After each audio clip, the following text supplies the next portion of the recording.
সেদিন হলো কচু শাক কাটার ভিডিও দিয়েছিলাম, ছবি দিয়েছিলাম, সবাই অনেক পছন্দ করেছে, তাই আজকে ভিডিওটুকু দিলাম। দেখুন আমি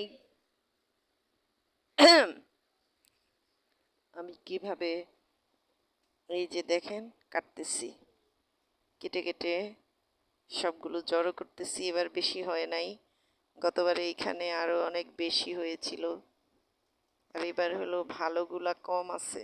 এবার আসলে জমিতে এখনো পানি আসে নাই, বৃষ্টির পানি না হলে ঠিকভাবে শাক হয় না।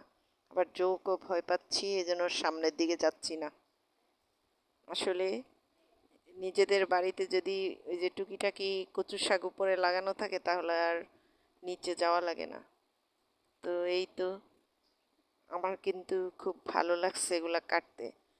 আবার ক্যামেরাম্যান বলতেছে যে পাতা লালগুলা নিও না, তাই আমি দেখাচ্ছি যে লাল পাতাওয়ালাগুলা নিচ্ছি না, সব সাদা সাদা পাতাওয়ালাগুলা নিচ্ছি।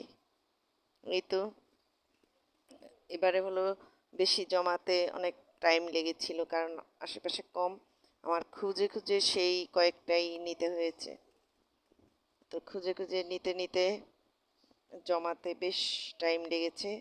তারপরে এসে এই যে পানিতে ধুয়ে নিলাম, কারণ আস্ত ধুয়ে নিলে কয়েকবার খুবই এগুলা পরিষ্কার হয়ে যায়। গোড়ায় যদি ছোট ছোট পানা থাকে বা কিছু থাকে তখন এগুলো অনেক সুন্দর করে পরিষ্কার করতে হয়।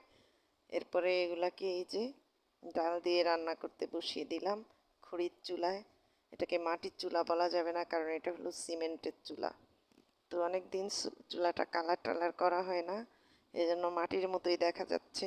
এটাকে আমি আগামী দিন আবার কালার করব। দেখুন, খেতে কিন্তু অনেক টেস্টি ছিল।